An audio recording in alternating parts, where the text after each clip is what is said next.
कृपया वीडियो में न्यू है तो वीडियो को लाइक एंड सब्सक्राइब करें।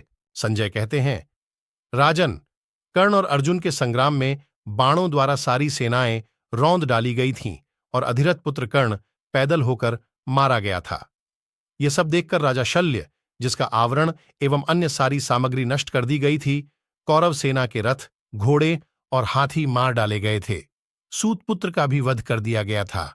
उस अवस्था में उस सेना को देखकर दुर्योधन की आंखों में आंसू भर आए और वह बारंबार लंबी सांस खींचता हुआ दीन एवं दुखी हो गया।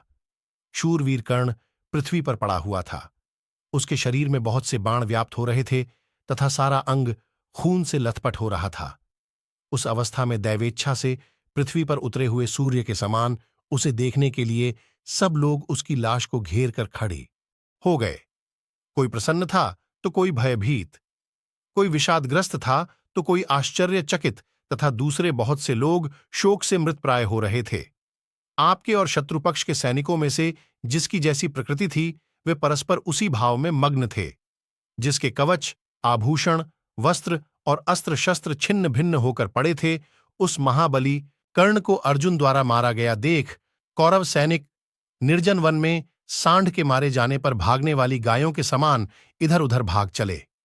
कर्ण के मारे जाने पर धृतराष्ट्र पुत्रों को भयभीत करते हुए भीमसेन भयंकर स्वर से सिंहनाद करके आकाश और पृथ्वी को कंपाने तथा ताल ठोंककर नाचने कूदने लगे। राजन, इसी प्रकार समस्त सोमक और सृंजय भी शंख बजाने और एक दूसरे को छाती से लगाने लगे। सूतपुत्र के मारे जाने पर उस समय पांडव दल के सभी क्षत्रिय परस्पर हर्षमग्न हो रहे थे। जैसे सिंह हाथी को पछाड़ देता है, उसी प्रकार पुरुष प्रवर अर्जुन ने बड़ी भारी मार काट मचाकर कर्ण का वध किया, अपनी प्रतिज्ञा पूरी की और उन्होंने वैर का अंत कर दिया। राजन, जिसकी ध्वजा काट दी गई थी, उस रथ के द्वारा मद्रराज शल्य भी विमूढ़ चित्त होकर तुरंत दुर्योधन के पास गए और दुख से आंसू बहाते हुए इस प्रकार बोले, नरेश्वर, तुम्हारी सेना के हाथी, घोड़े, रथ और प्रमुख वीर नष्ट भ्रष्ट हो गए। सारी सेना में यमराज का राज्य सा हो गया है। पर्वत शिखरों के समान विशाल हाथी, घोड़े और पैदल मनुष्य एक दूसरे से टक्कर लेकर अपने प्राण खो बैठे हैं। भारत, आज कर्ण और अर्जुन में जैसा युद्ध हुआ है, वैसा पहले कभी नहीं हुआ था। कर्ण ने धावा करके श्री कृष्ण, अर्जुन तथा तुम्हारे अन्य सब शत्रुओं को भी प्रायः प्राणों के संकट में डाल दिया था, परंतु कोई फल नहीं निकला। निश्चय ही दैव कुंती पुत्र के अधीन होकर काम कर रहा है, क्योंकि वह पांडवों की तो रक्षा करता है और हमारा विनाश। यही कारण है कि तुम्हारे अर्थ की सिद्धि के लिए प्रयत्न करने वाले प्रायः सभी वीर शत्रुओं के हाथ से बलपूर्वक मारे गए। राजन, तुम्हारी सेना के श्रेष्ठ वीर कुबेर, यम और इंद्र के समान प्रभावशाली तथा बल, पराक्रम, शौर्य, तेज एवं अन्य नाना प्रकार के गुण समूहों से संपन्न थे।